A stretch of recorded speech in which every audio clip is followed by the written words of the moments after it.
sites de partage de vidéos, de grands sites. Il y en a un qui est français, qui est Dailymotion. Et je serais surpris qu'on soit sans moyens pour demander à Dailymotion d'être vigilant sur les vidéos délinquantes qu'ils partagent. Dailymotion. Quant à YouTube, qui est en effet une vidéo américaine, il faut parler avec eux. L'UEJF, je crois, l'Union étudiante juive de France, a gagné un bras de fer, me semble-t-il, avec Twitter, il y a quelques mois, sur un sujet voisin.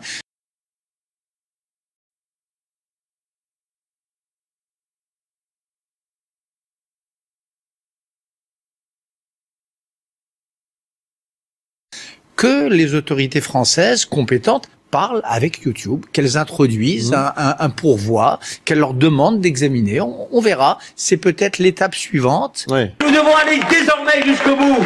La justice, les services fiscaux, mais bien au-delà. Car il appartient à la société de se poser la question de savoir pourquoi il y a des millions de visiteurs sur le site de cet individu.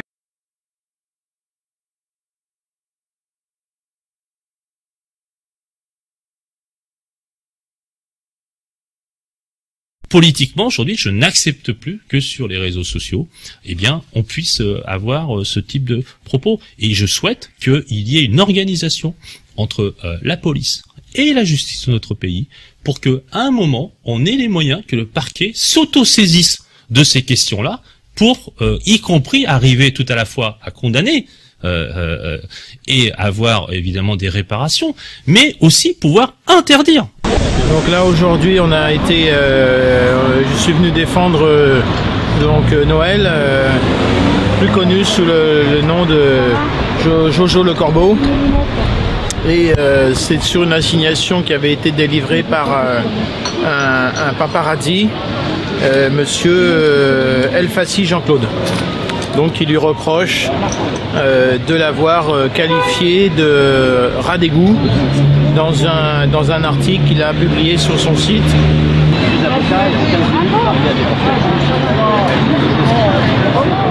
Non mais en fait les 8 avocats, sur les 8 je crois qu'il y en a 5 ou 4 qui faisaient partie en fait, c'était les avocats en fait des fournisseurs d'accès. Parce que ce mec là a eu le culot de convier les avocats des fournisseurs d'accès au procès pour leur demander très clairement de censurer le site croix.fr. Pas seulement l'article qui parle de lui, mais lui il a la prétention de vouloir censurer l'ensemble, la totalité du site où on traite d'énergie libre, où on traite de l'alimentation, on traite de la santé, on traite de tout, voilà, de la géopolitique, de la politique intérieure, voilà, on traite vraiment de tout. Et c'est vrai qu'en effet, le sionisme est une composante de notre thématique que nous dénonçons régulièrement sur le site. Et bon, a priori, ça plaît pas à Jean-Claude. Une fusillade a eu lieu en plein centre de Bruxelles. 3 personnes ont été tuées et une grièvement blessée au musée juif de Belgique. Un homme arrivé en voiture serait rentré dans le musée avant d'ouvrir le feu puis de prendre la fuite, selon des témoins. La fusillade s'est produite à l'intérieur et à l'extérieur du musée juif. Tout est mis en œuvre pour identifier et arrêter le ou les auteurs du drame. Le caractère antisémite me semble assez incontestable. Le caractère antisémite, l'acte ne fait pas de doute. Historiquement parlant, on sait que le passage à l'acte est toujours précédé par la libération de la parole. Et nous avons depuis des années les patrons de l'antisémitisme francophone que sont Alain Soral et Dieudonné, avec leur représentant local ici, le député antisémite Laurent Louis, qui contaminent les esprits de certains de nos concitoyens. C'est parce que des gens comme Dieudonné, comme Alain Soral, pseudo-intellectuels, s'expriment, ont libéré sur Internet notamment la parole antisémite, qu'on est passé de la parole antisémite à l'acte terroriste et qu'on est passé de la parole au meurtre.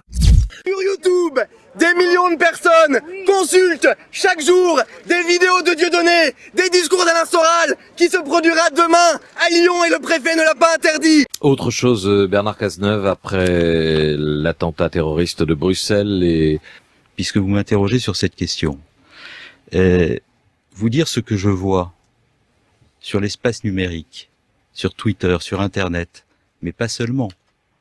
À travers des expressions, il y avait encore une conférence dans la banlieue de Lyon hier organisée par le funeste Soral qui s'intitulait « Les Juifs et les autres ».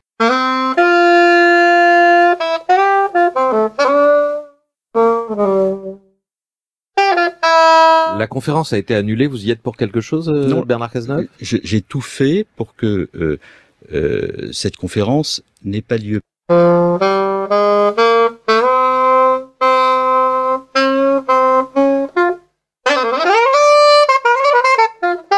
2 hours ago, no one in this room, including me, knew where this conference was about to take place.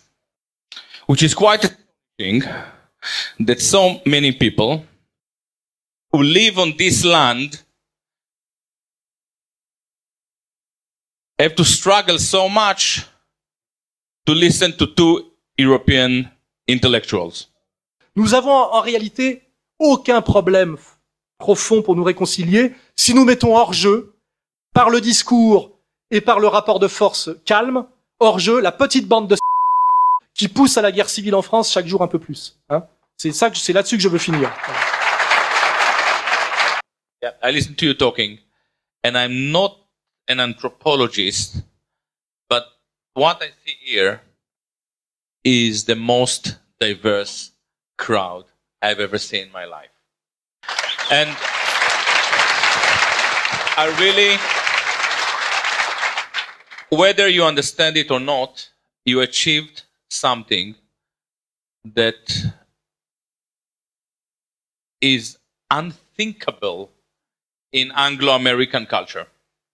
And the one thing that I would never understand is how you or Dieudonné or the people that are associated with ER can ever be accused of racism. This is the true diverse. It's not the left, Jewy left. This is the most diverse society on this planet.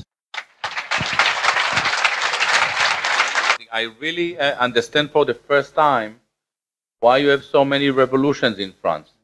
Like in England or America, you know, I travel a lot in Turkey, you know, the longest they can sit in a political meeting is 45 minutes. You're really discussing like it's like for 3 hours. It's very unusual. And I realize that French people probably have revolutions when they cannot sit anymore. It is pretty incredible, man. I've never seen anything like that. Je crois que c'est un compliment, non? Il est aujourd'hui le suspect numéro 1 dans l'affaire de la tuerie du musée juif de Bruxelles. Mehdi Nemmouche, 29 ans, correspond sur beaucoup de points au profil du tueur recherché par les enquêteurs. Nemmouche est soupçonné en 2013 de s'être rendu en Syrie auprès de djihadistes. Depuis son voyage en Syrie, Mehdi Nemmouche était fiché par la DGSI, la Direction générale de la sécurité intérieure.